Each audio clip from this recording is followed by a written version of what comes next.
Okay, I call the meeting of the Environment, Climate, and Legacy Committee to order. We now have quorum. We have a number of bills here on today's agenda. 9 bills total. And as chair, pardon my centric, but I want to go first. So, so there's 3 bills that I have, and I will pass the gavel to Vice Chair McEwen.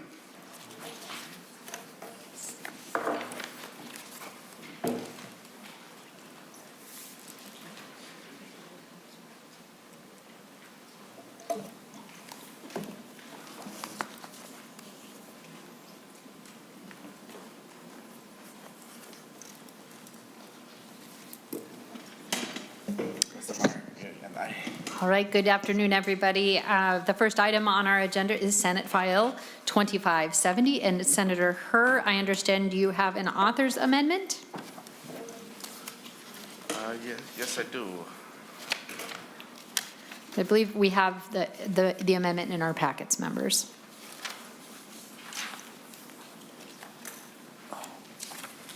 We're taking on. I can speak to it. We're taking on these 2. Senator Herr, would you like our Senate Council to go through your author's amendment? Sure. Why don't I make a little introduction first, and then I'll make a motion to adopt, and then Mr. Meyer here can explain the amendment. Very good. Okay. After you, Senator. So thank you, Chair McEwen and committee member. I'm pleased to chief author and present Senate File 2570, the DNR policy bill. Each year, the Minnesota Department of Natural Resources proposes policy-related and technical change to Minnesota statutes to deal with multiple programs the DNR administer. This year, proposed change will help department manage our state's natural resources adaptively and respond to public input. The 2023 policy and technical bill focus on changes related to sustainable fisheries management, elk, and deer management, consistency with federal incidental take permits, improving equitable access to the outdoors, and improving DNR businesses and policy practices. I will now turn over to Assistant Commissioner Bob Meyer and walk us through the amendment as I move it to approve. Thank you, Senator. Would you like us to adopt the amendment first and then have the presentation, or vice versa? Let's move to adopt the amendment first. Yeah. Thank you, Senator. Senator Herr moves the A1 author's amendment. All in favor, please say aye. Aye. Aye. Any opposed? The A1 amendment is adopted. Senator Herr, to your presentation. Yes, so I will defer to Mr. Meyer for the amendment, the difference between the amendment and the original bill. Thank you, Mr. Chairman. Madam Chair, Bob Meyer, Assistant Commissioner, Department of Natural Resources. I want to thank Senator Herr for bringing this bill forward today. It is the DNR annual policy technical bill. This is made up of provisions that were contained in last year's policy bill that we weren't able to get across the finish line, and some new ones as well. The amendment that you just adopted removes Section 35 of the bill, which requires good cause rulemaking exemptions. You'll see the actual changes we were proposing. And due to deadlines and the need for this to be seen in other committees, we're just taking that out right now. We'll deal with that in another way. The changes to the snowmobile registration bill that you've already heard that's on the Senate floor, and then also the walk-in access program language. So as I said, the bill before you contains a bunch of technical provisions. You should have a fact sheet in your packet as well that describes this, but I'm going to just go through section by section in the bill for us to follow through. Section 1 in the bill really allows us to invest our financial assurance dollars that we receive from permits with the State Board of Investment, so this money is actually earning money for us. The dollars would be used for those projects, for project closure, to add to those balances. Many times the financial assurance needs to be amended as it's going forward for that project. This would allow us to invest those dollars. It would be conservatively so we don't lose money, but we would, the goal is to increase our investment on these projects. And then you can see 2.4 to 2.5, it says the money in the account is appropriated to the commissioner for which the purposes of the account is established for, which is financial assurance of permitted facilities. Section 2 of the bill talks about the deputy register fees. No, it's actually Section 2. There are a number of provisions of this bill. Sections 2, Section 3, Section 4 relate to snowmobile, and Section 5 relates to snowmobile registration. The bill that you've heard for Senator Jasinski is supported by Minnesota United Snowmobiles Association, removing the numbers on the side of the snowmobile and actually increasing the size of the registration decal, so it's, I'll say, readable now. Right now, it's about the size of a business card that does have a barcode on there that we can scan or get the information off of. This increases the sticker to the size that you normally see on a motorboat. It contains all the information that we need on there, and actually we're gonna step up our color coding, so it's actually per year easier to identify, and also removes the opportunity or the need for those numbers on the machine. Section 6 of the bill talks about our Minnesota Naturalist Corps and actually removes a barrier that's in statute. So you can see we're just adding some words. 5.323334 shall develop and implement a program that supports parks and trails. We're inserting the word trails there. But really what we're doing in Section 7 is removing the requirement. These are often internships within our state parks program. Removing the requirement to be a permanent resident of the state. That's antiquated language, and it's actually a barrier to finding or providing this opportunity for a person who may be an out-of-state student at the University of Minnesota, for example, who is studying this course of work, parks management or recreation management, and wants to do this work but isn't a permanent resident. And then also that you're not in a required course of work that's natural resources, cultural history, interpretation, expanding the program to people who really want to participate in it. Section 8 of the bill was in our bill last year. It's including a section of the loose line trail you can see there on 6.13 to 14, including a connection to Greenleaf State Recreation Area. And then just talking about some cleanup language there on 6.24, maintaining a trail in a litter-free area. Section 9 of the bill allows us to provide conditions relating to camping and day use facilities. These are establishing reservation policies. You can see the commissioner may by written order develop reasonable reservation policies for, used to say campsites and other lodging, blah, blah, blah. We say campsites for using camping, and then day use facilities for tours, educational programs, seminars, events, and rentals. These are minimal fees that cover our costs to do these work with folks. Section 10 of the bill is from last year's bill as well. It deals with timber permits. When a logger pays their check, sends their check into the DNR for timber that has been cut. The way we were working was that when we received that payment in the mail, that was the date that we received it. But now due to delays in the mail, say from International Falls or anywhere, Wadena County, the mail's not as reliable as it used to be. We're saying it's the postmark date. As soon as that letter is postmarked, that is the date, official date of that payment. So it will help alleviate some problems we've seen in the past. Section 11 is clarifying the definition of wanton waste, people who leave animals or carcasses on the ground, and clarifying that it does not apply to common carp, as carp, when it's harvested or removed from a water body, many times is used on a farm field for fertilizer. So we want to make sure that that person who has an agreement with a farmer to use that organic source of fertilizer isn't in violation of the wanton waste statute. Section 12 of the bill is exciting for us. We want to conform our walk-in access program, which is a contract with a private landowner, primarily in the southern western part of the state, but the entire state is eligible for the program. But we want to expand its use as is allowed within the federal funding program for bird watching, nature photography, and similar compatible uses. So making sure that people know that these are welcoming places for a person to go. You do need to pay, buy a sticker or an endorsement. It's $3, I believe, to do that. But it allows more opportunities on these places for people.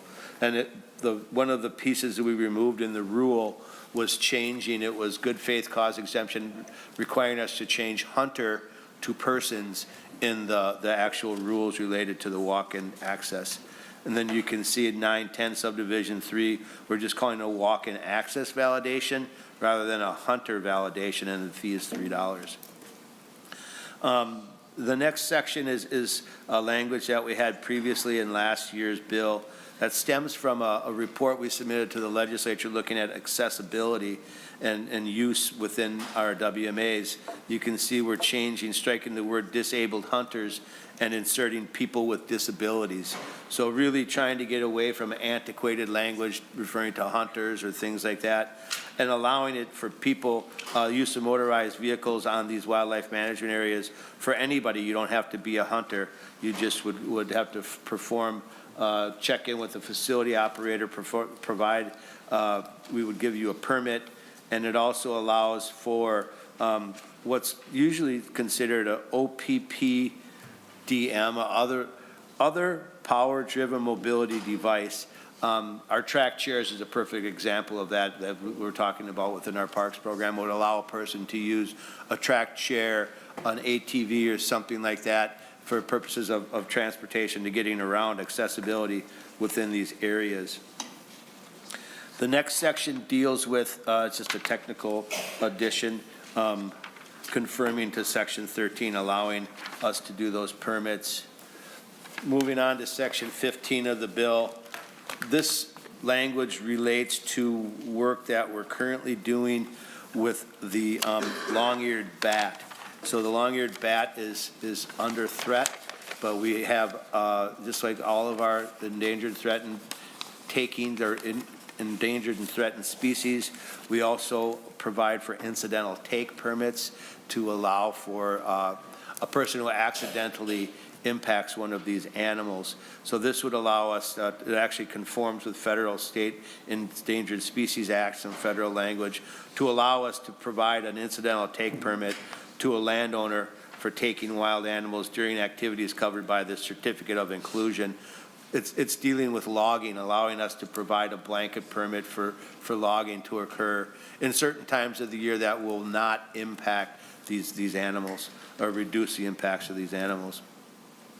Section 16 is part of our bill from last year as well. Actually, we've been trying to do this for several years.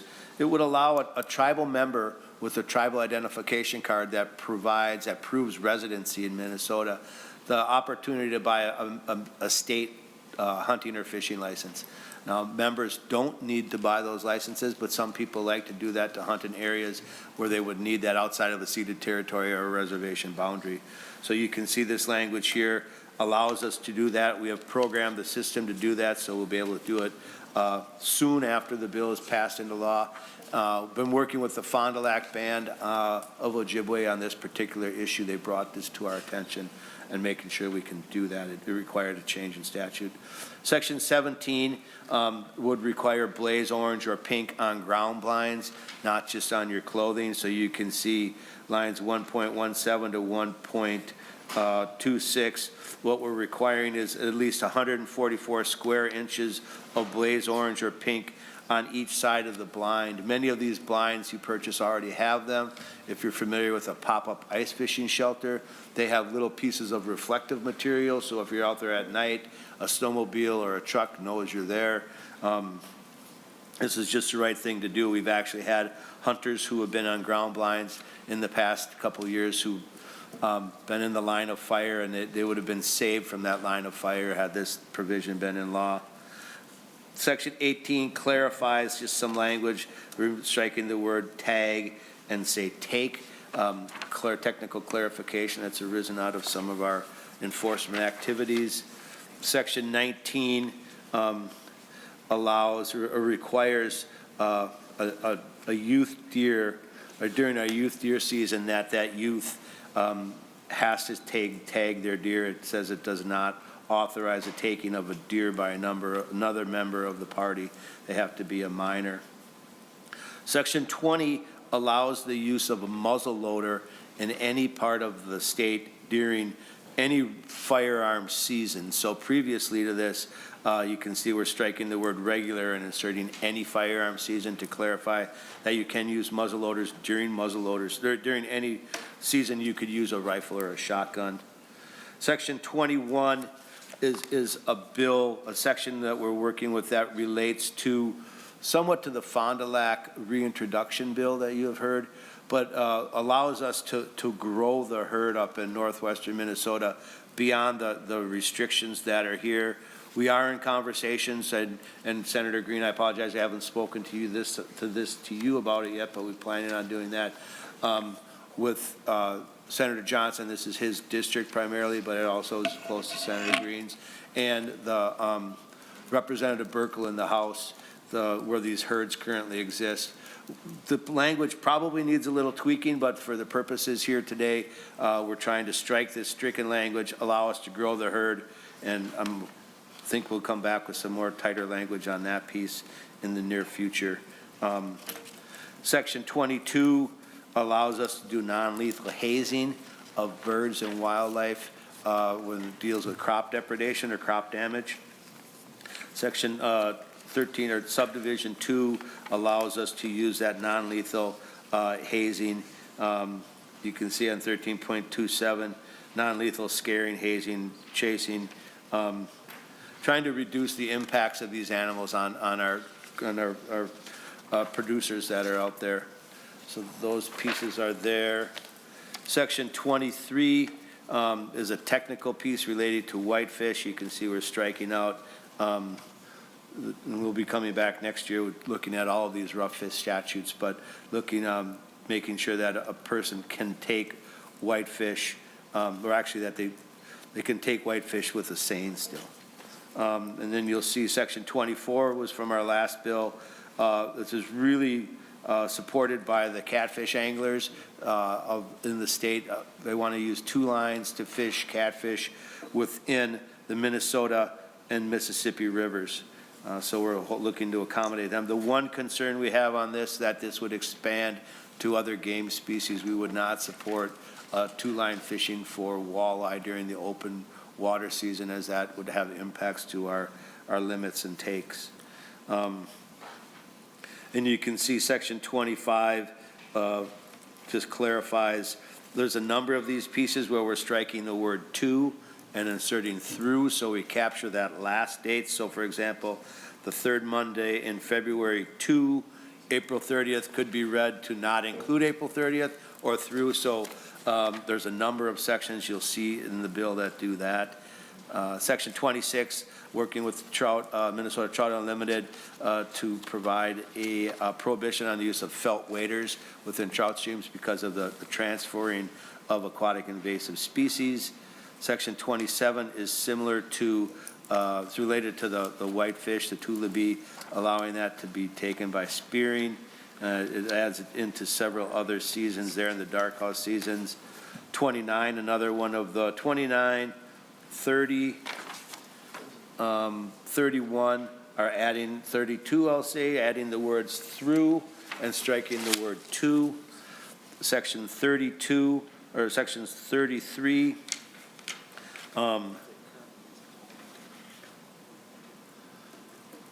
relates to, I'm just trying to read the language because it doesn't really follow our fact sheet. It's allowing federal tribes to file for applications. Let me just hold on 1 second here. I've lost my place. Oh, no, this is really important section for us. It clarifies that tribal governments have the authority, and we will be sharing public water work permits when these activities are within tribal reservation boundaries. So what we're talking about here is sharing an application for comment if the project is within the boundaries of a reservation of a tribal community or a federal recognized Indian tribe. And then there's more clarification language on 16.29 to 16.31 to allow that work to take place. Section 34 relates to that. It clarifies what those projects and then some timelines for information coming back are. And then Section 35, Madam Chairwoman, is the rules that we repealed. And Section 36 talks about the snowmobile piece as well, relating to the sticker. So it's just saying that that sticker needs to be larger. There's a couple of repealers on antiquated language and related to the bill in there that you'll see. On the next page here, 97 CO55 is removing of dead fish. The other three, 610500 and 61.5700 relate to the snowmobile bill that has been heard in the committee as well. We decided to keep this in here just in case that bill doesn't move as fast through the House and make a deadline, and then we can pick it up through the conference committee process or adoption of one side or the other. That has been something we've been working on for several years. So. Thank you for your testimony, Mr. Meyer. Senator Herr, is there any more comments that you'd like to add about your bill before we go to discussion? No, I'm open for discussion now. Yeah. Very good. All right, members, Senator Green. Thank you, Madam Chair. This is for Deputy Commissioner. I was reading this, and it's a little bit tough for me to understand as far as, with the State Board of Investments. I know we worked for quite a while to get the State Board of Investments involved in some of these things, and it looks like you're repealing it. Can you walk through this for me and give me, for instance, I wrote this down, specifically the methods by which the levels of assurance funds will be required or arrived at? How do you arrive at, where you're going to make these decisions? And are you just pulling everything back from the State Board of Investments on this particular stuff? Deputy Commissioner. Madam Chair, Assistant Commissioner actually, but that's fine.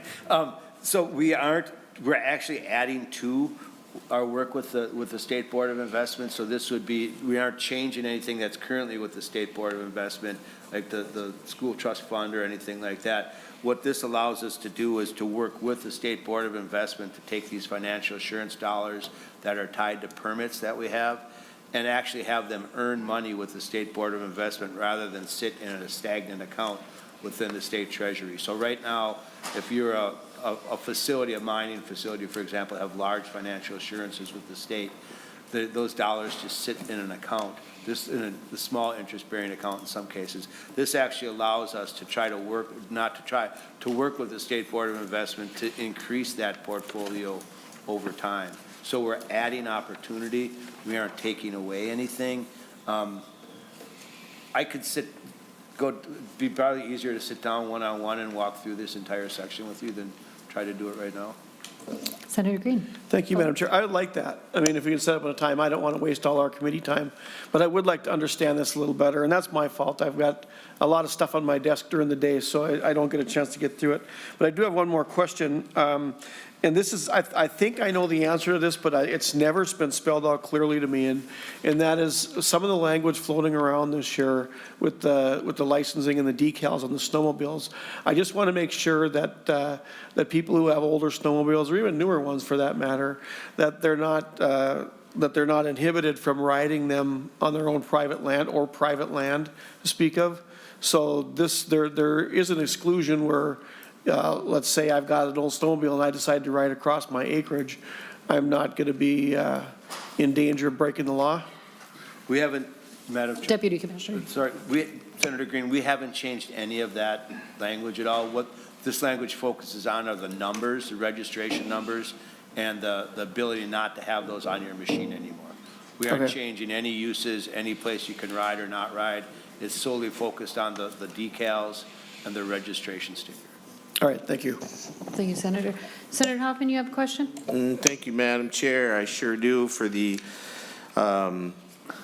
Assistant Commissioner, Bob Meyer. So, first of all, hats off to the Department of Natural Resources. You you absolutely put people first language in your responses. 10 years ago, we said we should use people first language in all of our stuff, and it's really nice to see an agency. So subdivision 3, instead of saying disabled hunters, you're saying people with disabilities, and I optics matter for me, and I appreciate you doing that. So thank you for all your work and making sure that language is cleaned up. And then, so that's a kudos to the commissioner. When you see her, will you please tell her that? And you. Secondly, 94C, when you're looking at removing rough fish and catfish, we've talked in the past, if you look at page 14, line 1411, you strike whitefish, the lake whitefish, but you still leave rough fish in there. Bob, or Commissioner, Assistant Commissioner, can you help me understand? I mean, there's a call out there regarding rough fish and how we've treated rough fish, and you and I have had these conversations. Well, we used to have it, now we get to have it again, but and I appreciate your conversations regarding rough fish, and why were they not also taken and protected here? Deputy Commissioner. Madam Chair, Senator Hoffman, when I made my initial comments walking through this, I said there's more to come on this section. Thank you, and I'm sorry I was late. We're just starting that work right now, and you. we will have language next year in front of this committee to clarify this term rough and talk about native fish as well. So it's a work in progress. Stay tuned. Maybe you can carry that bill for us. I would love to carry that bill, Madam Chair, and I guess that goes in in the other body, there's a bill going through the other body, and there's one in this body too, that both my name and the other body's chair is involved with that conversation. So I absolutely look forward to that. So thank you, and I do have a note from my mom that says while I'm late, so I was like, so thank you, Bob. Thanks, Senator. Thank you. Members, any further discussion on Senate File 2570? Yes, Senator Wesenberg. Thank you, Madam Chair. I have a question on page 9, section 13. We removed, I think this is talking about wildlife management areas. It says it removes on 9.22 a permit to shoot from a stationary vehicle. So are we no longer allowing people to shoot guns from their wheelchair if they're not able to get out of it? I'm confused by that. Thank you. Thank you. Perhaps Deputy Commissioner, could you speak to that? Madam Chair, Senator, actually that's not the intent at all. What we're doing, because those are still there, that's under 97B.055 where those permits are issued. What we're doing is striking the requirements. You'll see on 9.18, it says to qualify for a permit under this subdivision, we're striking out the word disabled. It says the person must provide credible assurance to the commissioner that the device or motorboat is used because of a disability. Previous to this change, you could only get a permit to use a motorized vehicle in a wildlife management area if it was required. It required a hunting license, so it was deer hunting, small game license, and you had the permit to shoot from a stationary vehicle under 97B. Similar to Senator Hoffman's comments, we're trying to expand the opportunity for people to get into the woods, to get into the fields, and really look firsthand with the barriers that we put up in front of people with disabilities. So this is the first step of many to remove statutory barriers and allow the opportunity to access the property without having a hunting license, things like that. So we aren't changing anything on the hunting permit. We're just opening it up more for people to access the property, the land. Thank you. Senator Wesenberg, any follow-up? Yep, Madam Chair, thank you. So yeah, that clears it up so they can still hunt as long as they have a hunting license. And then I do have a question somewhere. The felt sold waders, is there, I know it's because of AIS, is there a particular aquatic invasive species that we're concerned about with felt sold waders? Or is this just getting a little too much over restrictive? Thank you. Deputy Commissioner. Madam Chair, Senator, there's a number of AIS issues related to this. Many states out west prohibit the use of felt waders right now. It could be anything from buckthorn or seeds as you're walking through. Now, you usually don't wear your waders as you're walking into the stream, but picking up, moving aquatic macrophytes, other invasive species throughout the water column is the challenge that we're facing right now. And it's not so much what it may be in that water body, but where you came from before. So we've had conversations with folks. Everybody seems relatively supportive of it. I can provide you a list of the concerns that we have related to it, but at a high level, that's what we're trying to get at. So. Follow-up, Senator Wesenberg? Yeah, thank you, Madam Chair. Yeah, I worked in aquatic invasive species when I worked for the DNR. I mean, if it's not going to change, it's not going to change, but we don't want to restrict people out of being involved. And this is, something that they're going to have to buy new waders now, or they may just put glue on them. And I suppose that'd be okay because it would no longer be felt if they put a hard surface on it. So, okay. And I think that's it. So, thank you. Thank you, Senator. Members, any further discussion on Senate File 2570? All right. And there being no other testifiers, and it looks like our discussion is concluded. Senator Herr, any closing comments?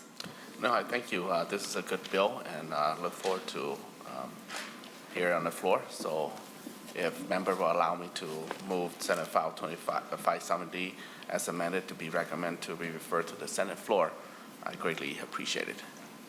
Thank you, Senator Herr. On Senator Herr's motion, all in favor, please say aye. Aye. Any opposed? The motion passes. Senate File 2570 is, as amended, is referred to the floor. Next on our agenda, we have Senate File 1983, which is also authored by Senator Herr. Senator Herr to Senate File 1983.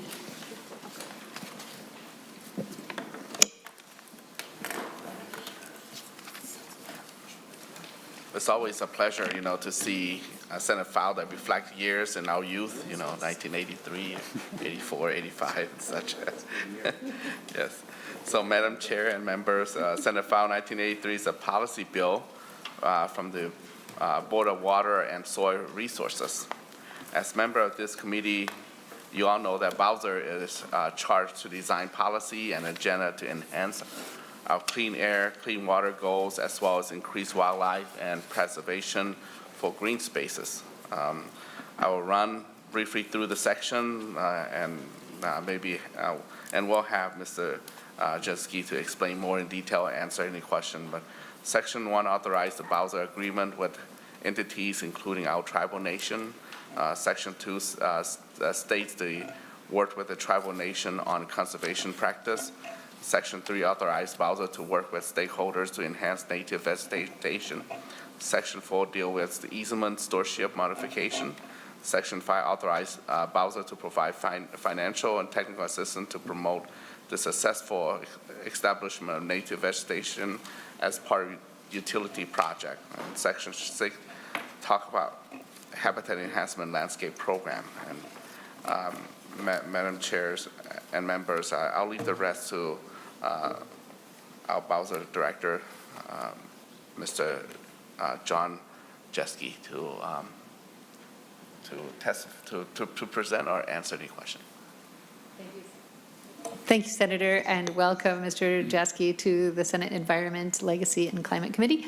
If you would introduce yourself, and we look forward to your testimony. Thank you, Madam Chair. John Jeske, Executive Director, Minnesota Board of Water and Soil Resources. Thank you, Senator Herr and Chairman Herr, for carrying this bill. As was mentioned by DNR, we also go through our authorities and programs to make sure they're running as efficiently as possible. And there are some changes that we're suggesting you consider today that will accomplish that. Many of them are tied to state funding and also even beyond that to federal funding that we can bring to Minnesota. So I will try and highlight that as I go through the bill. And with that, Madam Chair, I will begin. So as Senator Herr mentioned, the first part of this bill is mostly a technical change on line 20 one on page 2, which is we work with the Camp Ripley installation, the National Guard there, to carry out a program on its perimeter to protect that area from development so that that operation can continue to function as a military installation. Of course, it has a great deal of conservation and habitat value as well in central Minnesota.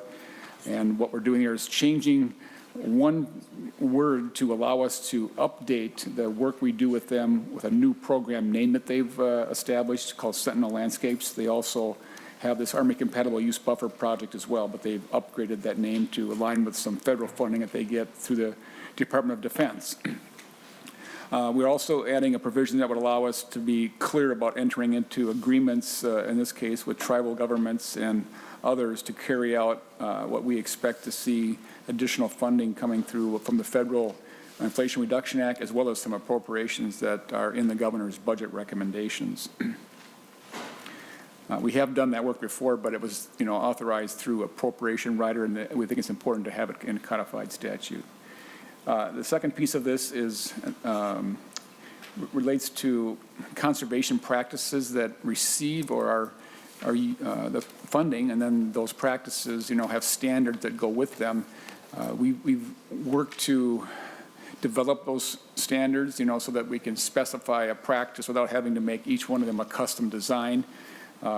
In this case, what we're simply doing is seeking some additional breadth of those conservation practices. You can see they were limited previously to water quality and soil conservation.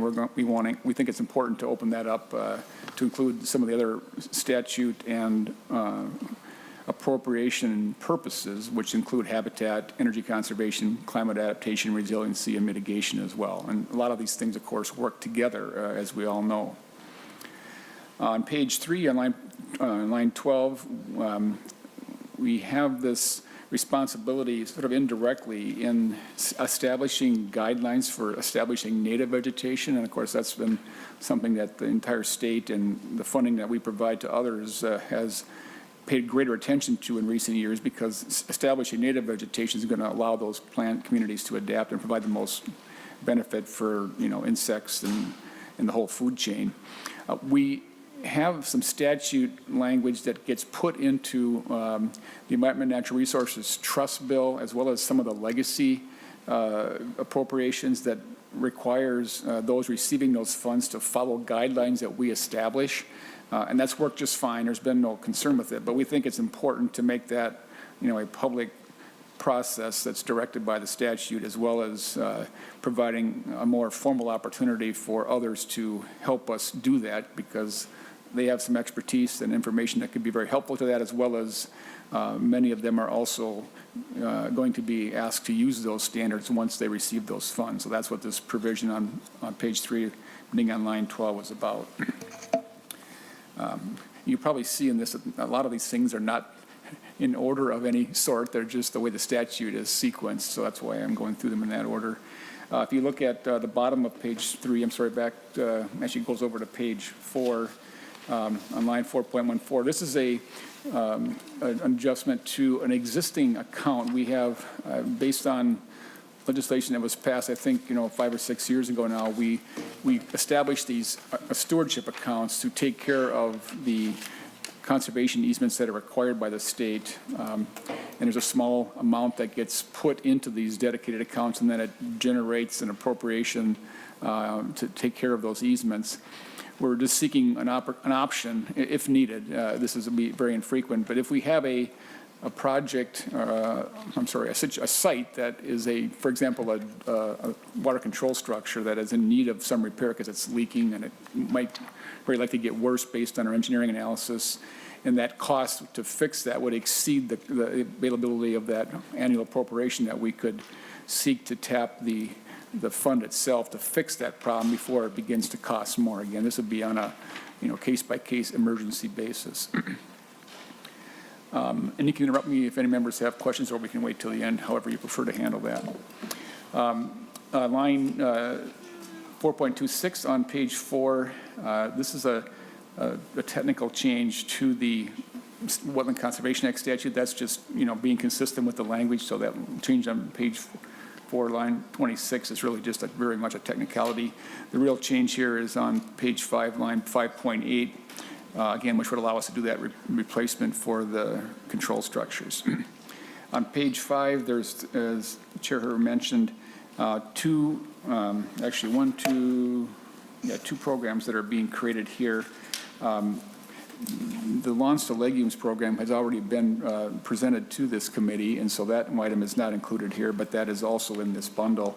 The first one that's included here is the line 5.12 is the Habitat Friendly Utility Program. We have established a pilot with some of the solar installations where if they put in additional native plant species and other things that benefit habitat, we have a recognition program that, based on certain, site evaluations, allows that site to be considered habitat friendly.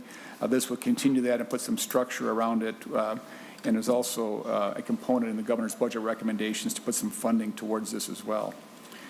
On the bottom of page 5, this Habitat Enhanced Landscape Program is very similar actually to the Lawns to Legumes in this, but it's not in the backyards. It's in more open space areas that would be done through an organization that would have permission to establish these pollinator gardens and other areas on them. It could be in parks, it could be in other open lands, boulevards, things like that, that could also be used in the transportation corridors if those are areas that can be restored and then protected too, because we got to make sure that they aren't going to be harmed by, spraying or other management that's needed for those neighboring properties. And again, this would be also something that's in the governor's budget recommendations. Beginning on line 610 of this language, there's a several section components that are updating what was formerly called the cost share program that the soil and water conservation districts across Minnesota have used very, very successfully for many decades. The changes that we're making here will allow all of that to continue, but open the breadth of it into other practices, and we talked about that a little bit earlier. It was formerly aimed at just water quality and soil erosion, but we also can use that same concept of a conservation contract to bring in money from federal sources as well, of course, as state sources that we already have or may see in the future. Again, that would allow us to use this mechanism, which is a contract with a private landowner to use some public money as well as the private landowner's own money, along with some technical assistance from the soil and water conservation districts to do these conservation projects. Again, a very well-proven, efficient, and important undertaking for the last many decades. But this will allow us to bring more other resources into it, give them some flexibility on how they establish that project and what basis they use to define which priorities will be applied to those particular projects.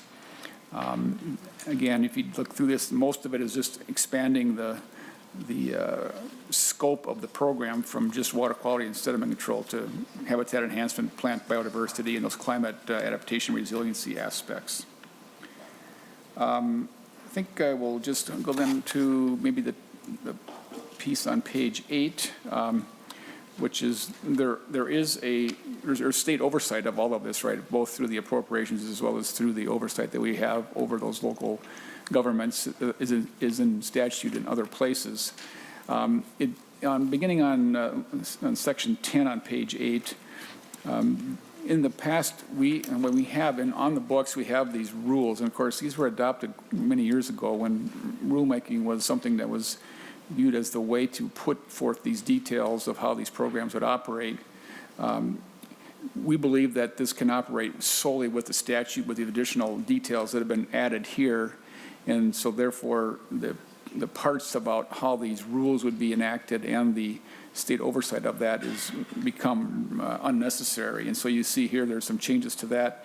And at the very end of the bill, you'll see there's a repealer of the remaining parts of rule that are no longer needed because the program can be carried out solely with the statute guiding it.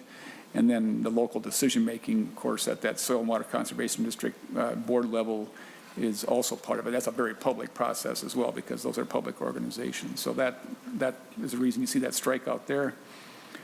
And I think that's the end of that provision. If you have any questions about that, we can either take those now or later. But that's a retooling of that very important program to make it broader in its scope, to allow other money to be brought into it, but still to remain fully transparent as to how those dollars are being spent and how the decisions are made about which things are made priority.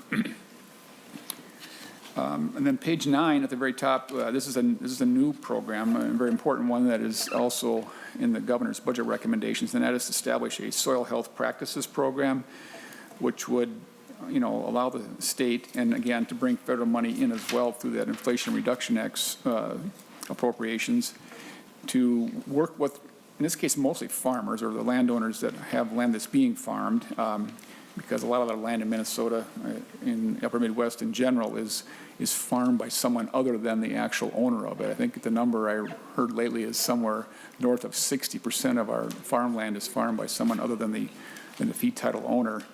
So we work with those land managers to do soil health practices that have a public benefit, certainly for climate benefits, by holding and returning that cover material into the soil to raise the soil organic matter.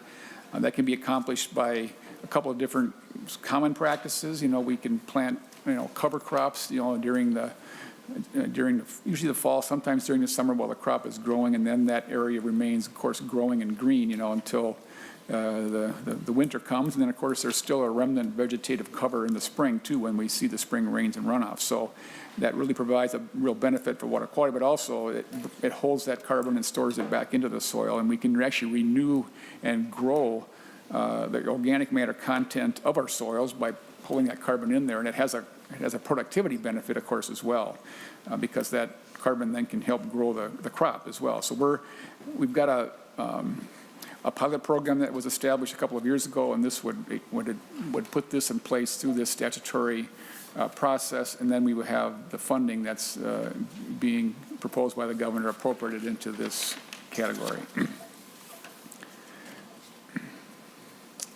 Okay, on page, let me see here. Okay, this is the beginning of on top of page 10, this is the beginning of the Reinvest in Minnesota program adjustments. Our Reinvest in Minnesota program has been around also for quite a while, actually, since the late 1980s. That was a good year, too, maybe. That statute gives the state the authority to voluntarily seek landowners who are interested in rolling parts of their land in a conservation practice that would be through a conservation easement. And you can see here that, again, we're expanding the breadth of things that could be considered the reasons to enroll those lands. The appropriations that would be made to make this possible, of course, may very much more describe what the purpose and intent is, and those will be considerations in this committee as well as perhaps in other committees. We are adding a definition of grasslands here because that term had not been previously included in the statute. We have definitions for other types of landscapes. This program has generally been aimed at, originally anyway, at marginal ag land. So the ag land that was, the poorest ag land could be returned back to a wetland or a grassland area. We also have used this program to protect important shoreland areas along lakes where there's a wild rice or other native vegetation type of protection that's desired.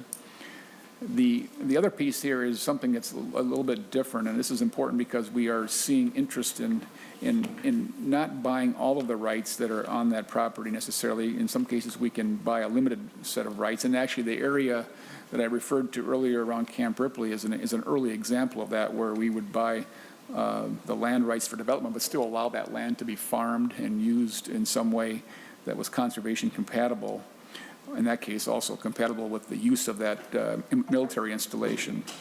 Here, we're looking at options where we could, for example, over a wellhead protection area. So the city, most of these are, lots of parts of Minnesota are using groundwater as their drinking water source, right? And so that water, filters through the land into the aquifers that are then being pumped for that purpose. And this would allow us to acquire an easement that would not necessarily set aside all rights, but simply allow some rights to continue that would be compatible with protecting that groundwater use, for example.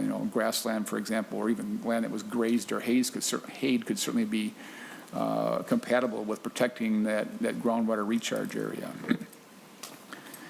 And then this last piece on page 11, line 11.19 is one change to the Wetland Conservation Act program that includes a wetland banking program, and that is we have projects, often linear ones, that impact wetlands as well as riverine systems that are adjacent to those wetlands. And this would simply allow us to use that wetland banking system to mitigate or offset the impacts for both of those kinds of waters. There's a slight distinction in the way they're identified through the state statute. Again, it wouldn't change any authorities on the regulatory side, just make it possible to, if the permits that are needed would allow it, to use this mitigation through a wetland banking program. And then again, I mentioned the repealers on the top of page 12 of those rules that we no longer need because the statute is being directive instead. So thank you. Thank you very much for your testimony. I believe that concludes the presentation of the bill, and we don't have anybody else listed as wishing to testify on this bill.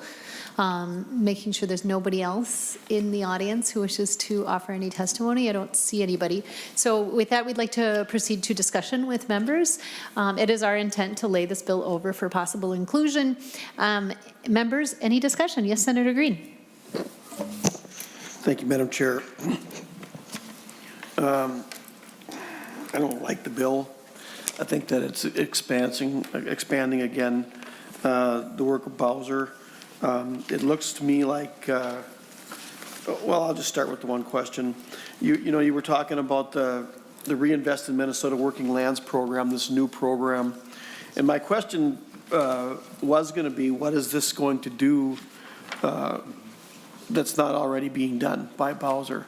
But according to your explanation, what you're going to do is put more provisions in, and I'm assuming to try to make it more amenable to landowners that are more and more saying, we don't want any part of your programs because we can't do anything on our land. So you said something about how if this is the one you're talking about, you're going to have offer different restrictions, maybe that aren't so much or maybe more. Can you explain some of the provisions that you're talking about as far as what you're going to be offering to landowners for their signing away their easements?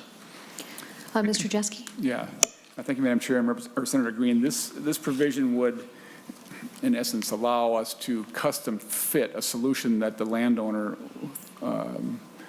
wanted to work with on his property, his or her property. And so, for example, you could think of a floodplain where some of those areas, would be important to be protected fully because there's water flowing in and through and across them. But there could be other areas that only are inundated, once every 10 years, and those could be potentially farmed, during that period of time. So it would be a situation where, and we have different payment rates for that, right? So it would provide some protection for different kinds of things for different situations. And again, all by a landowner having that done only if they want to do it. So it's a 100% voluntary program. I would also say that any appropriations that would be made available for this program would have to also have the conditions that appropriation thought were important as well. Thank you, Mr. Jeske. Senator Green, follow-up. Yeah, thank you, Madam Chair. I don't know that I got my list there, but maybe we can talk offline. I'd like to know what that is so I can bring it back to my area. Just above that on grasslands, it looks like, for a very long time, the agencies have been diligent, I guess, would be the best word I come up with right now, as far as trying to pick up land and easements in northern Minnesota. Now you're talking grasslands. It looks like you're maybe changing your focus here to going after some of the maybe southwest Minnesota farmlands. Is that what this one would be designed for?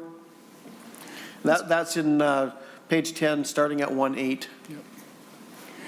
Mr. Jeske. Yeah, thank you, Madam Chair and Senator Green. Actually, the vast majority of our easements that we've acquired since that statute was passed in 1988 have been in western and southern Minnesota. So we actually have very few in northern Minnesota. This would be, though, aimed at those areas that once were grassland. That is generally western Minnesota and southern Minnesota. Senator Green, follow-up. Thank you. Just for the record, then, before pre-settlement, which I hear a lot in your, in some of the papers that I've read and what's going on, all of western Minnesota pre-settlement was grasslands. So you have a pretty big area there. One more question, Madam Chair, if that's okay. Yes, go ahead. On page 926, you're going to be working now with, in soil health with the Department of Agriculture. Why not just leave this up to the Department of Agriculture on this portion? Mr. Jaschke? Madam Chair and Senator Green, actually, we are working with the Department of Agriculture. They've got a companion piece to this, which is the program that would provide grant funding to do the specialized equipment that is also part of this. And so that is the way this partnership is structured, at least as the appropriations would go. The main reason is because the soil water conservation districts are largely the mechanism for us to deliver this program, and we've been working with them, as I mentioned previously, for decades through that existing statute that we're suggesting be expanded to do even more. Senator Green. Thank you. Members, any further discussion on Senate File 1983? Okay. Seeing none, Senator Herr, we're going to lay this bill over for possible inclusion in the Senate Environmental Omnibus Bill. Any closing remarks before we do that? I'd just like to thank Director Janczewski for his presentation and, having led the discussion and move this bill forward to the omnibus bill. Thank you very much, Senator Herr. The bill is laid over. And I believe in the interest of time, we're going to have a little bit of a shift in our schedule. We had been planning to hear Senate File 1982 next, but we would like to move ahead at this time to Senate File 542. And Senator Dahms is here to present that bill. Welcome, Senator Dahms, and I am going to hand the gavel back over to our chair. Senator Day, welcome, and you may proceed. Well, thank you, Mr. Chair, and today we have Senate File 542. Senate File 542 deals with an appropriation for the Area 2 organization. The Area 2 organization is an organization that is combined about nine counties work together, and there's 5 different watershed districts in that area, and they work on flood mitigation. And this money is spent for the administration of the organization, and as you can see by the handout, that they've been able to match the cost sharing and by multiple folds every year. So this organization has done a great job of flood retention, and so when we get the heavier rains and stuff, they can hold that water back, so it takes a while for it to get into the Minnesota River. And the floodplain program has worked out very well. Mr. Chair, I do have a testifier that would like to join us on Zoom, and that's Ms. Carrie Netsky. So, Mr. Chair, at your wish, if she was here, if she's here, we could have her join us. Thank you, Senator Damian. We have visual. So, Ms. Netsky, can you please introduce or state your name for the record, and then go ahead with your testimony. Good afternoon, Mr. Chair and committee members. My name is Carrie Netsky. I'm the Executive Director for Area 2 Minnesota River Basin Projects out of Marshall. As Senator Dahms introduced, our file is asking for funding of $190,000 per year for our work in floodplain management, specifically for floodwater retention in the 9 counties that Area 2 represents. Also, our work area is comprised of 5 major watersheds within Minnesota: the Yellowbank, Lac-Oparl, Yellow Medicine, Redwood, and the Cottonwood. This request will actually restore funding from a previous level, from our current level at $140,000 per year. Our region of Minnesota is very unique due to the Buffalo Ridge. The ridge itself is more commonly known for the hundreds of wind towers located upon it. However, the geological name is the Coteau de Prairie, which was named by French explorers with coteau meaning slope. It's a very unique glacial deposit in southwestern Minnesota, and it's shaped like a triangular clothes iron. The base of it is 100 miles wide by 200 miles long, and it raises about 1,000 feet above the surrounding lands. It actually divides Jim River to the west in South Dakota and the Minnesota River in Minnesota to the east. From the tip of the Coteau at Summit, South Dakota, to the outlet of the Minnesota River there in the Twin Cities, the elevation drops over 1,300 feet. To put this into perspective, it's the same amount of fall from the Twin Cities to the Gulf of Mexico. This geologic formation creates elevation drops of about 80 feet per mile in the Lac Parle watershed and about 50 feet per mile in the Redwood River watershed. To compare to other flood problems in Minnesota, the Red River Valley is known for its flooding problems. However, their elevation drops are only a few feet per mile compared to what we have down here. The flooding in the Red River Valley would be compared to spilling a cup of coffee on your kitchen floor. Basically, it scatters and in all directions and evenly coats the floor. In Area 2, if you take that same cup of coffee, you would be putting it on basically a playground slide. And as that water runs down that slide, just like the Coteau, it picks up that sediment and takes care of the stream banks and deposits that all into the Minnesota River at the bottom of the floodplain. Our rivers in Area 2 are some of the most impaired rivers in Minnesota, just heavily loaded with sediment and nutrients. The Coteau causes a secondary form of flooding as well. It's called crossover flooding. So not only do the floodwaters from those 5 watersheds flow northeasterly to the Minnesota River, but they also can flow from northwest to southeast due to the tilt of the Coteau, and allows those waters to skip watersheds. So the Lac Parle can run into the Yellow Medicine into the Redwood and on down the line. So essentially our flooding dilemmas are twofold. This uniqueness is the reason why Area 2 Minnesota River Basin Project was created and is so needed yet today. With floodwater storage being widely recognized as a key component in the solution to Minnesota's water quality problems, Area 2 has been acknowledged as a leader in this effort due to our decades of experience and our success stories.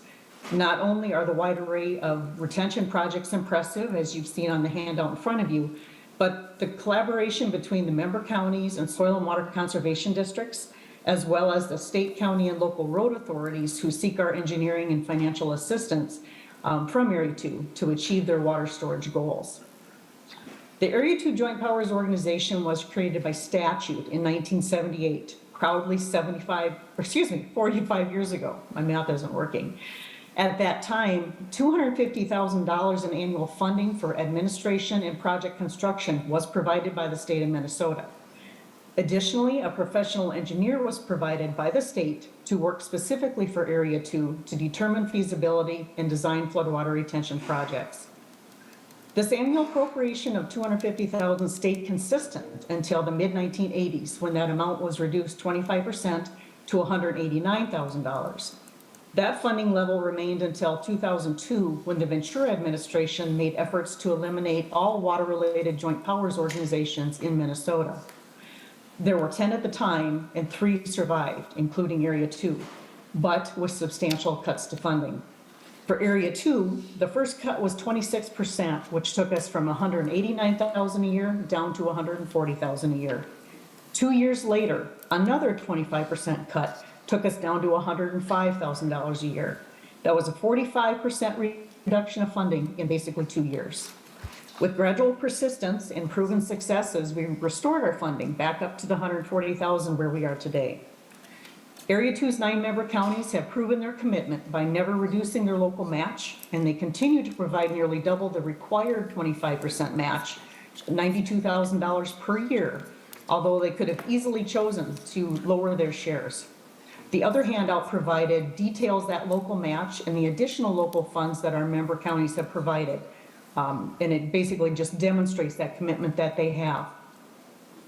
Our administrative budget is strained by the lack of professional engineering services that was once provided by the state of Minnesota. When the engineer assigned to Area 2 retired in 1998, the position was never filled due to budget constraints. Area 2 was allowed to hire consultant engineering utilizing their administrative budget, but naturally that consumes a large portion of our budget that was previously used for administration and project construction. Now, any funding that we have for constructing our capital improvements must be obtained through bonding appropriations. Area 2 has successfully proven that it can do more with less, as the budget cuts have asked us to do. This long-standing, efficient, and beneficial partnership between Area 2 and the state of Minnesota continues to stay with the same intent and purpose as it was started 45 years ago. By doing our part to lessen flood damages and to keep the sediments and nutrients on the land here at the headwaters, we are bettering the Minnesota River and the Mississippi River for the generations to come. With that, I'm going to end my testimony, and I appreciate the opportunity to testify today, and I would certainly welcome any questions if there are any. Okay, any question from members to Senator Dahms or Ms. Nesky, the Executive Director of Area 2 Minnesota River Basin?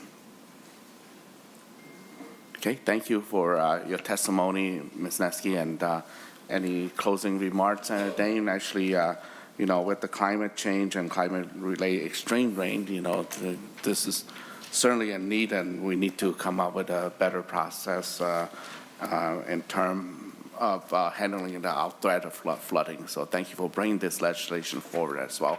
But closing remark from you, Senator. Well, thank you, Mr. Chair and members. I appreciate the opportunity to have you here, Senate File 542. They do have a proven track record. We have a annual meeting every year, and at that meeting they go through all the accomplishments and the things they're working on. It's amazing how much they can get done for the money they get. So we do appreciate it, appreciate your consideration, and again, thank you very much for your time, and we appreciate your hearing the bill. Thank you, Senator Dahms. And Senate File 542 is layover for possible inclusion in the Environment Omnibus Bill. Thank you for your time. Thank you. Senator Hauschild, if you don't mind, we would like to see if want to give Senator Johnson this time before we're going back to you. So Senator Johnson, welcome. Thank you, Mr. Chair. And thank you, Senator Hauschild, for allowing me to sneak in here a little bit. All right. Well, Mr. Chair and members, thank you for the opportunity to present Senate File 1710. This is building on a successful pilot program that we had in the state of Minnesota a few years ago. It expired December 31st of 2019.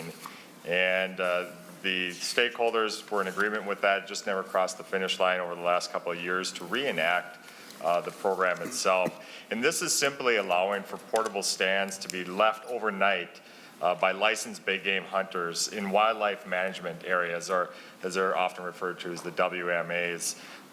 In my district, there's been a lot of great feedback on that, and when the program expired, I did get a number of telephone calls asking, hey, when can you reinstate this? This was a pretty nice deal for the hunters because they were able to leave their stands overnight instead of each night when it was dark and they were trying to find their way through the woods or through the fields. Instead of dragging their deer stand with them too, they could simply walk out, but there's a tag on that deer stand that allows people to know whose it is and where they're hunting, how to contact them. So it's just a common sense type bill. With that, I'd like to turn this over to someone who many of you are very familiar with. We've been around the Capitol for quite some time here. Eric Simonson's been working on this issue and would like to present on behalf of MWHA. Senator Simonson or Mr. Simonson? Thank you, Mr. Chair. For the record, my name is Eric Simonson, lobbyist representing the Minnesota Deer Hunters Association. We're a nonprofit group formed officially in 1980, association that now reaches over 11,000 members, created by hunters and for hunters. For the past 40 years, the MDHA has been building a hunting and conservation legacy through habitat education and advocacy. We want to express our gratitude, Senator Johnson, for bringing forward Senate File 1710, and we want to express our support of the bill to the committee. As many of you know, portable stands have continued to become increasingly popular with hunters, and by reinstating paragraph B in the bill, we would be much appreciated by hunters within these specific wildlife management areas, or WMAs. So thank you, Chair Herr and the committee, for the opportunity to testify in support of Senate File 1710. We're always happy to be a resource around issues important to deer hunters. Thank you. Thank you, Mr. Harrison and Senator Johnson. Any question from members? I do have a question. So you will leave the deer stand overnight? on the tree? Senator Johnson? Mr. Chair, yes. So it's been a program that has been tested. There was a little wariness of that to begin with, so there was a pilot program on these specific WMAs. And from agency side and from hunter's side and stakeholders involved, it really was very effective and a useful program. And did their stand open for public use? Anybody first come, first served then? This would be the individual stand. So they would have that would be their ownership, their stand, their ability to hunt out of that. So these aren't permanent structures. These are portable structures that you'll see, whether it's up in a tree or a simple stand that you can put out in the field too, so. Thank you, Senator Johnson. Just thought I'd get a little clarification, but thank you very much. Any question from further discussion on this bill? This bill will move to the floor. Okay. So, all right. So this. We're going to vote. Move to place it on general orders. Okay. Would you like me to make the motion, Mr. Chair? Yes. All right, thank you. Thank you for the opportunity, Mr. Chair. Thank you, Senator Johnson and former Senator Simonson for the good presentation today. With that, I will move that Senate File 1710 do here pass the committee and be sent to general orders. All in favor, say aye. Aye. Opposed? Okay, motion prevail. Thank you. Congratulations. Okay. Okay, Senator Hauschild, to your bill, Senate File 2111.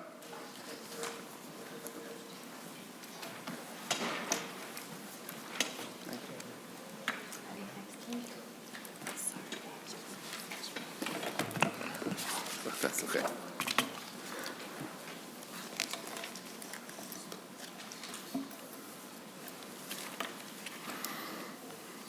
To the bill, Senator Hauschild, when you're ready.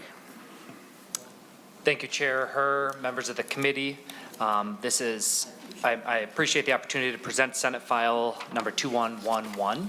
This is the 2023 Lands Bill. We only recently heard the 2022 bill, so should be fairly familiar to members. Chair Herr, I do have a delete all amendment as well. Okay, Senator Hauschild moved that we accept I think it's the A2 amendment. The A2 amendment. Yeah. All in favor of the A2 amendment, say aye. Okay, opposed, nay. Okay, motion prevail. Senator Hauschild to the amendment to Senate File 2111 as amended. Thank you, Chair Herr, and with that, I will defer to the DNR to give an explanation of the bill. Welcome, Ms. Lori Klein. Please state your name for the record. Thank you, Mr. Chair. Committee members, good afternoon. My name is Lori Klein. I'm an attorney with the DNR Division of Lands and Minerals. I'll be walking you through the 2023 Lands Bill today as amended. The DNR strives for its yearly Lands Bill to be non-controversial. The Lands Bill contains provisions proposed by the DNR and also provisions added at the request of certain counties. Each year, the Lands Bill typically includes amendments to statutes affecting DNR-administered state land or DNR land transactions, changes to state park or state forest boundaries, authorization to sell certain riparian lands, to sell lands by private sale, or to sell lands for less than market value. DNR coordinates statutory and program requirements to sell land that no longer meets conservation or recreational needs or are isolated from larger management areas or parcels. The Lands Bill is also typically amended to include tax forfeited land sales proposed by counties. First, I'll walk through the sections that are proposed by the DNR, and then I'll briefly note the provisions proposed by certain counties. The DNR is proposing a change to one statute. Section 1 amends Minnesota Statute 8466, Subdivision 7, to clarify that the DNR may acquire working forest conservation easements on lands that are subject to pre-existing encumbrances, such as utility line easements, provided that those easements are acceptable to the commissioner. The bill also proposes changes to state park or state forest boundaries. Section 2, subdivision 1 adds 0.9 acres to Frontenac State Park to facilitate a possible donation by the landowner to the DNR. Subdivision 2 in section 2 adds 77.7 acres to the William O'Brien State Park to facilitate a possible acquisition of the parcel. And section 3 adds approximately 30.7 acres to the Riverland State Forest in St. Louis County that were inadvertently omitted from the forest boundary when Riverland State Forest was created in 2021. The lands bill also authorizes the commissioner to sell certain lands. DNR already has authority to sell certain lands, but these particular sales require legislative authorization because the lands will be sold by private sale rather than auction, or because they border public waters, or because they'll be sold for less than market value, or some combination of those three reasons. Section 4, 7, and 18, that's the Aiken County, Crow Wing County, and Sherburne County sales, authorize the private sale of land, either bordering water or land that's part of a tax parcel that borders water, though the portion to be sold does not actually border the water. These three sales are proposed to be sold to adjacent landowners by private sale to resolve trespass or encroachment issues. Additionally, the Sherburne County sale may be sold at less than market value. I also wanted to note that sections 7 and 17, and I think I misspoke earlier, 17 is the Sherburne County sale. Section 7, the Crow Wing County, and Section 17, the Sherburne County, were recently passed as part of the 2022 lands bill, which was House File 50. However, these are also included in our 2023 lands bill to make certain corrections that I'll mention in just a moment.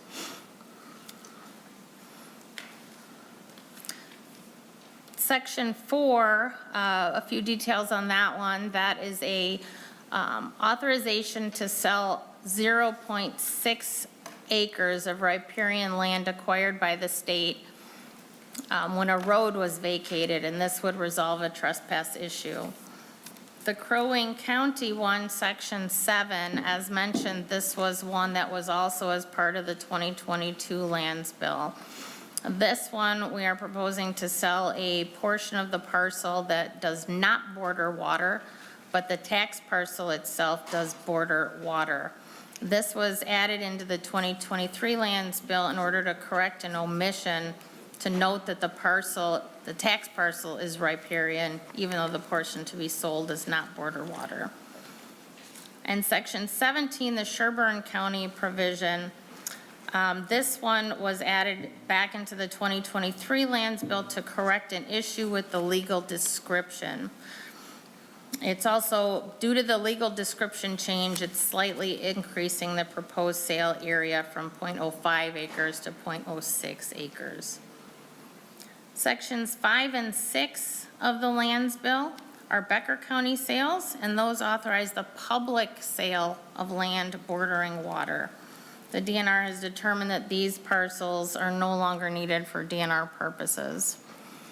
Section 8 is a proposed sale in Candiotto County, which is public or private, and it borders water. This parcel is no longer used for fish management purposes, and it's a 0.25 acre section of land, and the DNR would like the authority to either sell by public or private sale, as adjacent landowners may have an interest in that, although that's not clear at this time. The remaining sections have been proposed by counties, and I'll briefly just run through those. However, we defer to the counties on them. The DNR has reviewed all of these provisions, and we do not have any concerns about them. Section 9 authorizes Coochin County to sell certain tax forfeited land by private sale. St. Louis County has proposed sections 10 through 16. Those sections authorize 17 tax parcels to be sold by private sale. Section 18 of the bill provides that the St. Louis County sections would have an effective date immediately following the date of enactment. We do note that Section 18 includes 10 through 17. As mentioned, 10 through 16 are the St. Louis County parcels.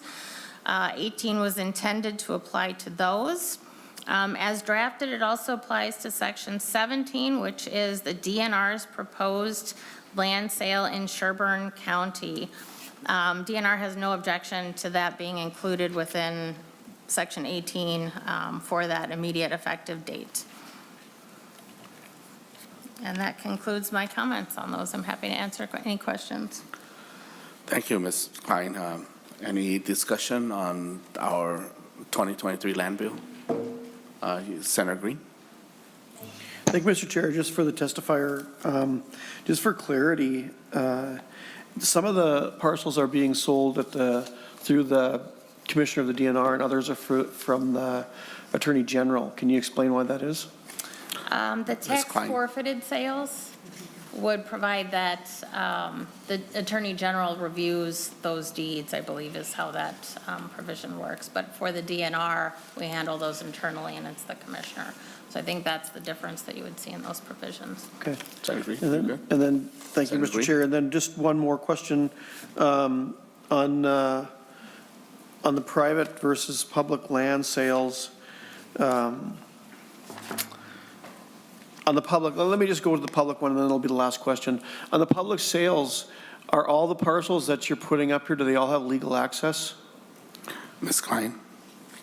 The public sales would be the Becker County sale, and so that would be section 5 and 6, and also section 8. I would have to check to confirm with certainty, but I do believe 5 and 6 have access. I'm not sure about the section 8 one. I think section 8 does as well, but I would need to confirm that. We did provide some maps as part of the information. And if we look at section 8, if you look at section 8 map, it does appear that there is some greenery between the road and the parcel.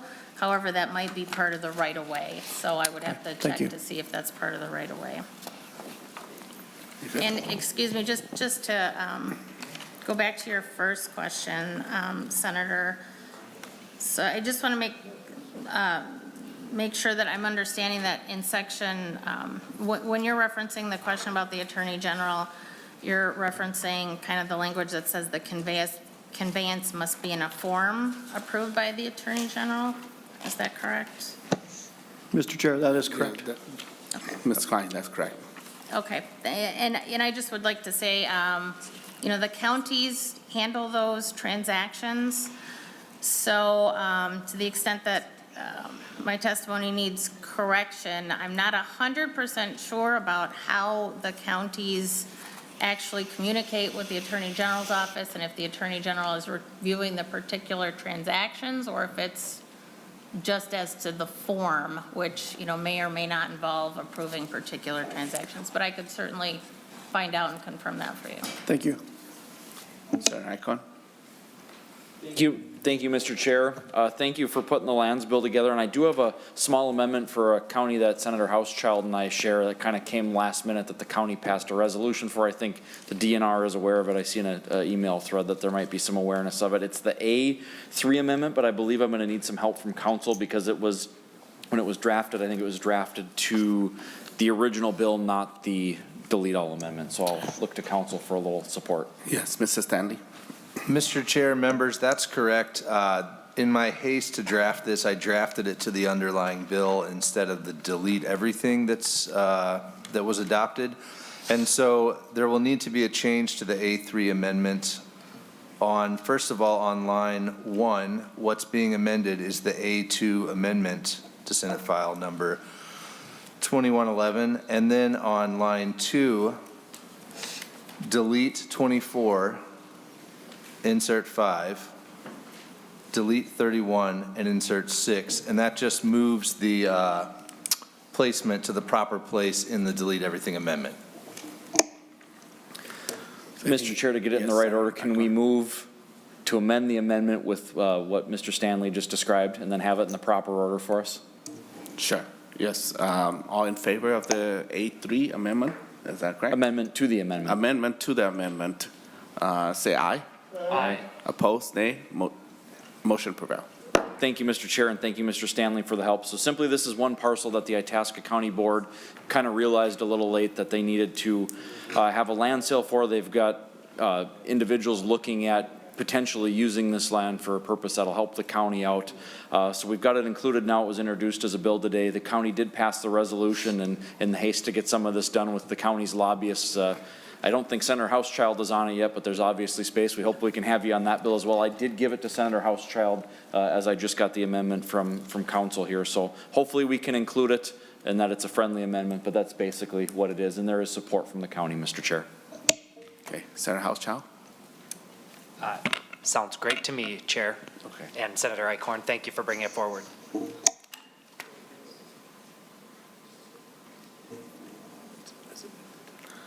Okay, we're now motioned the A3 amendment to adopt. We are now motion to adopt the A3 amendment as amended. Okay. All in favor, say aye. Aye. Opposed? Okay, motion prevail. So, any last remarks? Okay. So Senator Hauschild, thank you for the bill. It's going to floor. Oh, okay. It will be traveling to finance, Senate File 2111, as amended. Senator Green, you want to motion that, or you?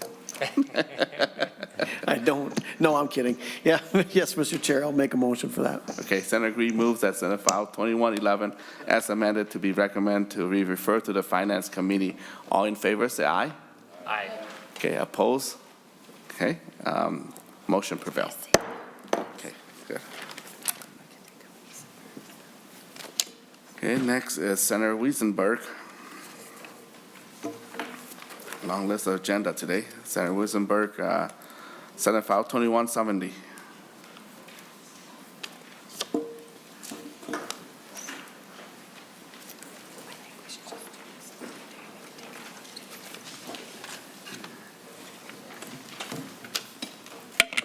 Thank you, Mr.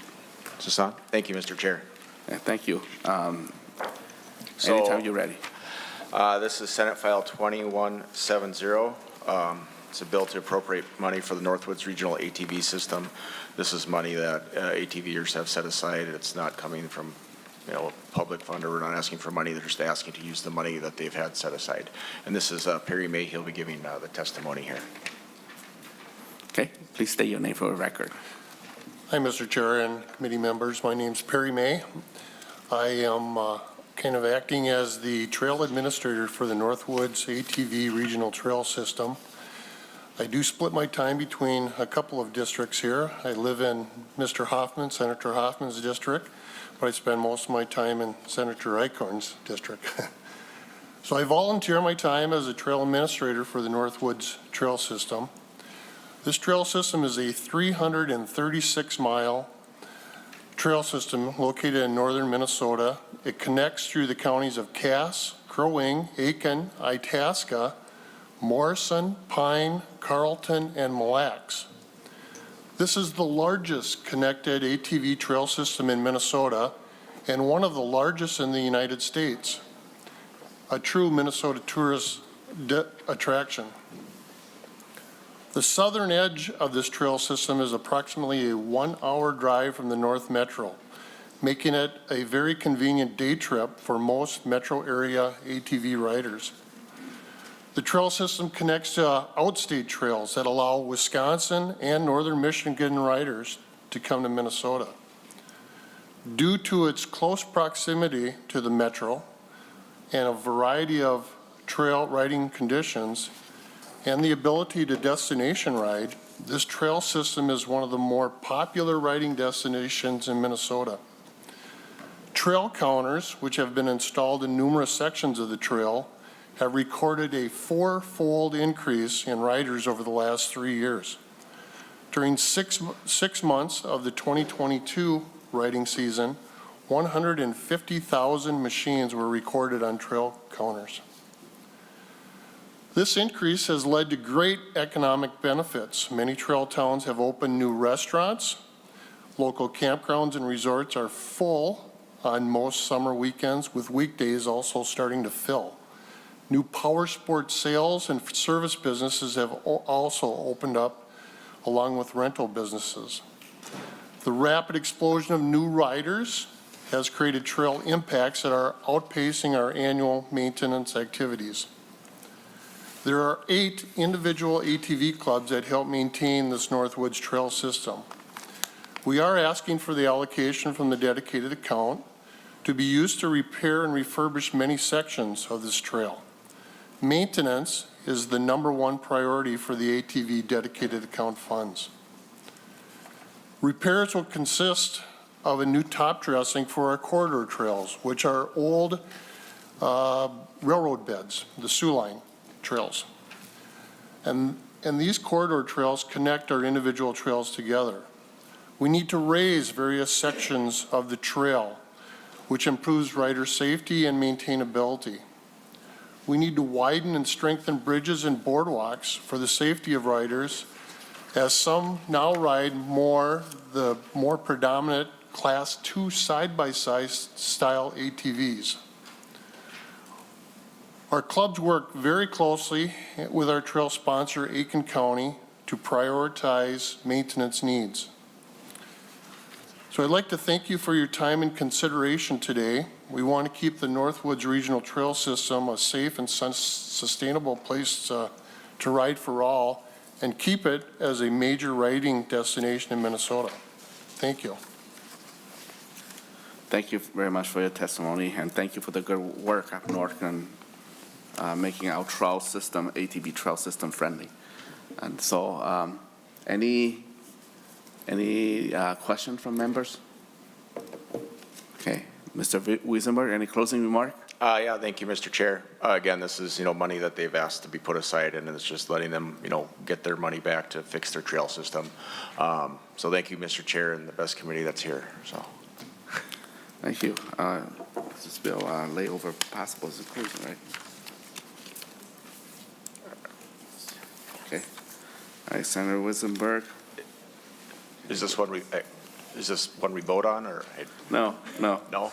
We can certainly do that if you want to send it to the floor, but it's not necessary. Senator Wesenberg, thank you. And the Senate File 2170 will be laid over for possible inclusion in the Environment Omnibus Bill. All right, thank you. So thank you very much. Thank you for your presentation as well. Thank you, Chair and Committee.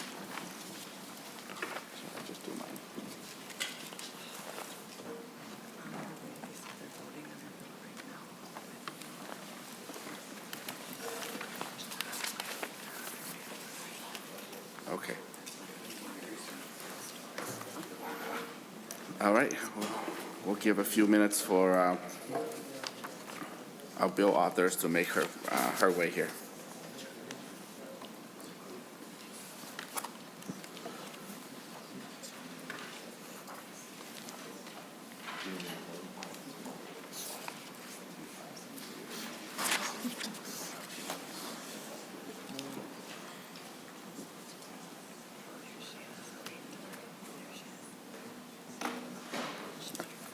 Okay, I'll call on Senator Morrison.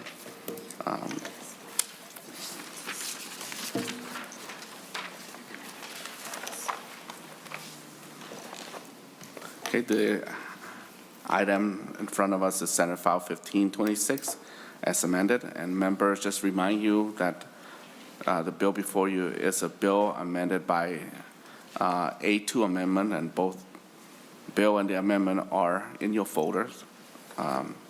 Member is Is there a motion to take this bill off the table? Senator McHugh? Okay, Senator McHugh moves Senate File 1526 off the table. All in favor, say aye.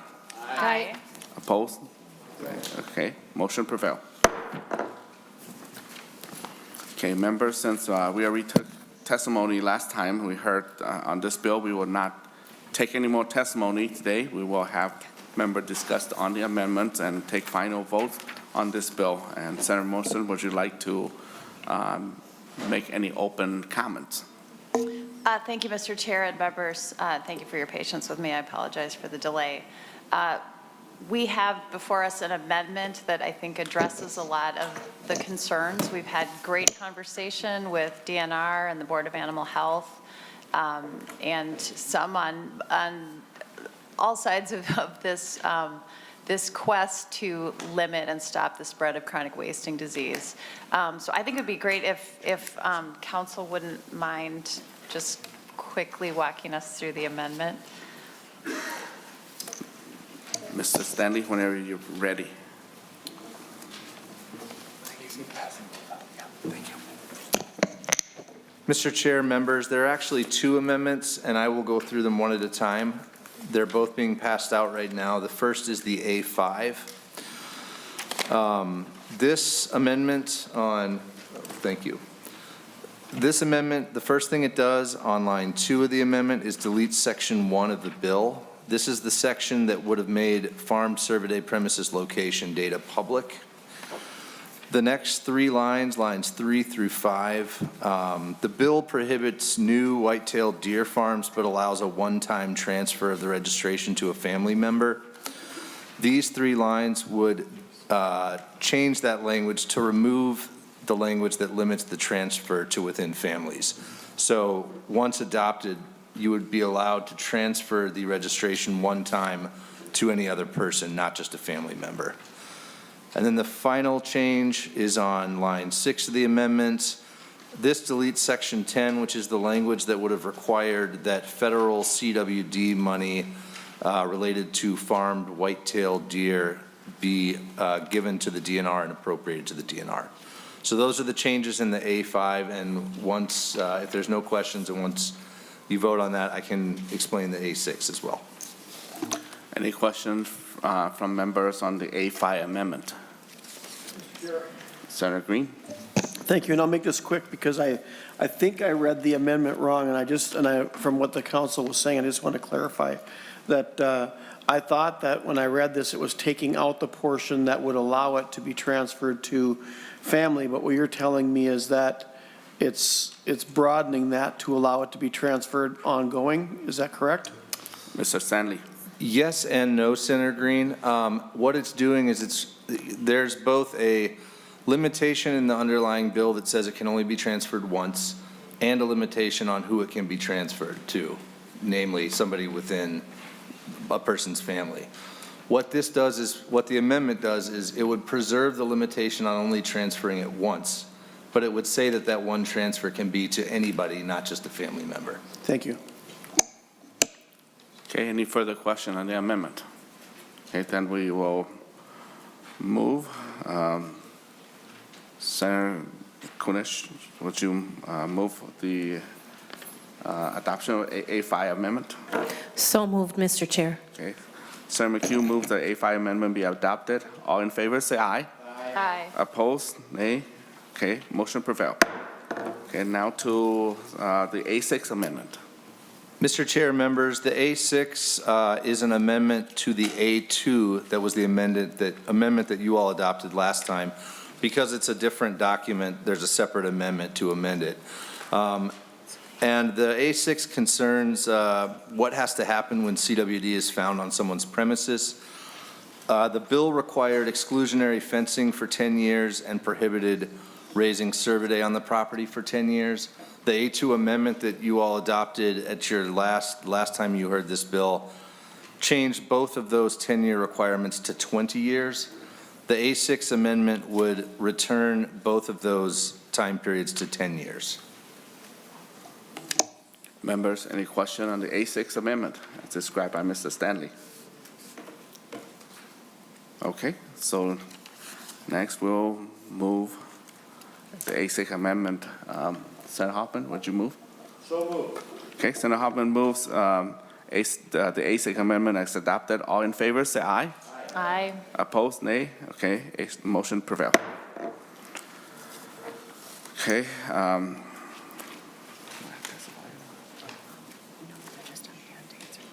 Okay.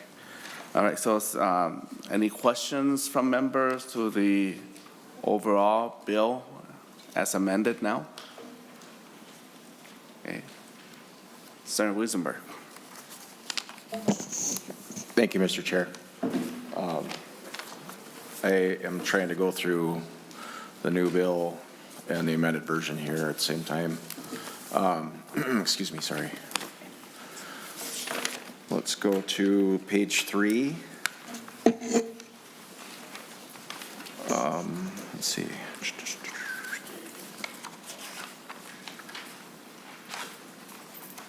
So, well, I guess if we go to page 2, 2.3, it says all perimeter fences for farm Cervidae must be at least 96 inches in height. But then on page 3, it says commercially farmed white-tailed deer must be confined by 2 or more perimeter fences, with each perimeter fence being at least 120 inches in height. So we have 2 different numbers here. Now, we did have testimony from a deer farmer, and as a biologist who understands biology and who has worked in wildlife for 20 years, I have talked about how high a deer can jump. Oops, is that me? So I would amend it. I would like to amend it to just leave it at 96 inches on page 3, line 3.2.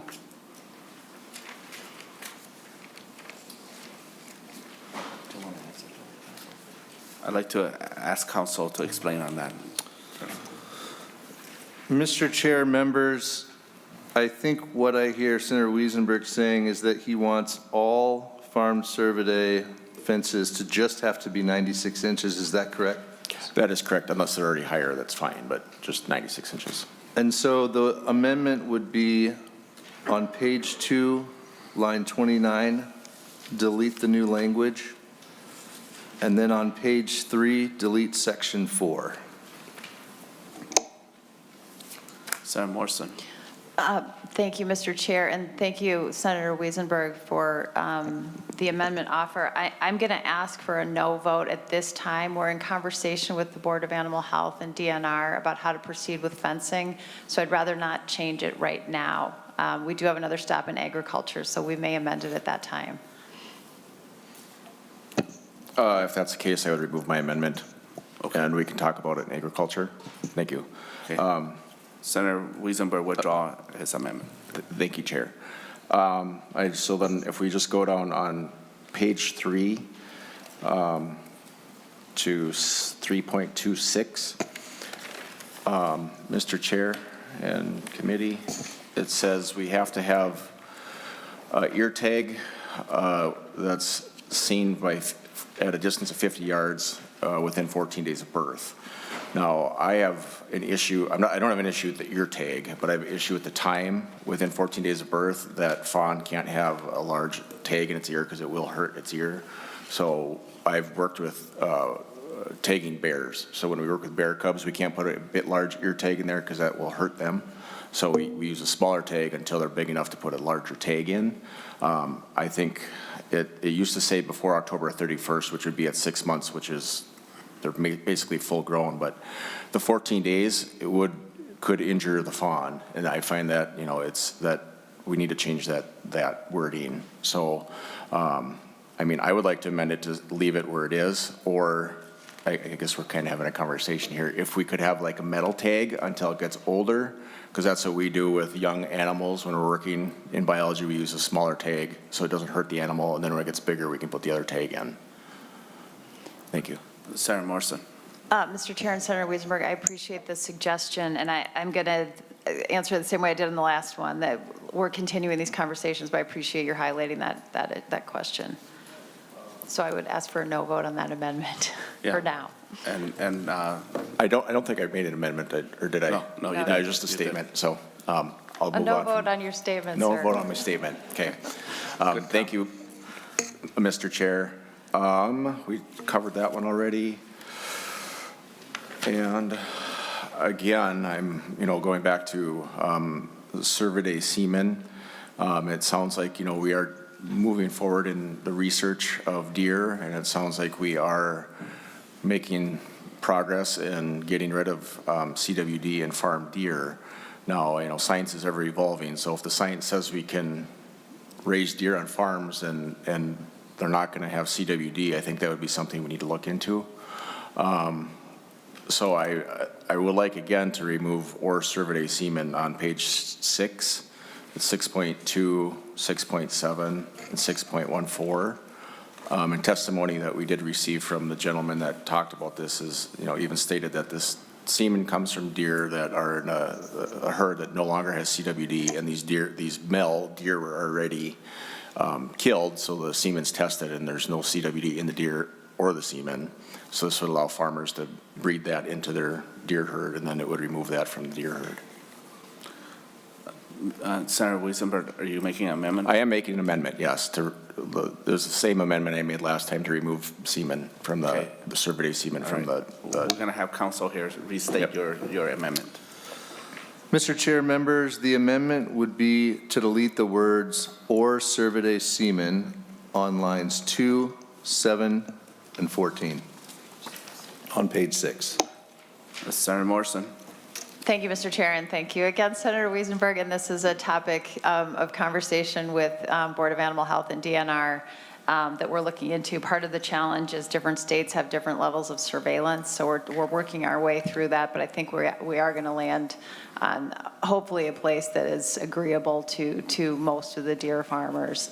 But for now, I'd recommend a no vote. I'm going to recommend a yes vote for this one. Nothing against that. I'm looking out for the deer farmers. So I would request a roll call on this one. Thank you. Okay, roll call is requested. So Senator Wesenberg made an oral amendment to. Why don't I have counsel? Why restate it again? On page 6, lines 2, 7, and 14, delete the words "or Cervidae semen." Okay, you heard the amendment. All in favor of the amendment, say aye. Oh, roll call. No, roll call. Roll call. Do you have 3 members that?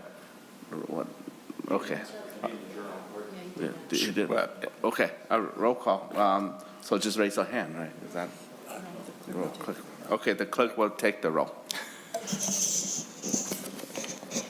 Chair Hurd? No. Senator McEwen? No. Senator Eichhorn? Senator Green? Senator Hauschild? Senator Hoffman? No. Senator Kunish? No. Senator Lane? Senator Morrison? No. Senator Wesenberg? Yes. Senator Hauschild?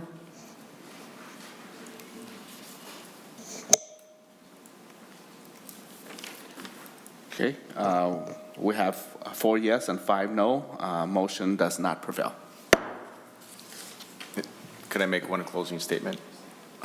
Sure. Okay. Senator Wesenberg. Thank you, Mr. Chair, and thank you for working with me. And as we go forward, if you could let me know how those conversations are going, that would be great. So I appreciate it. Thank you.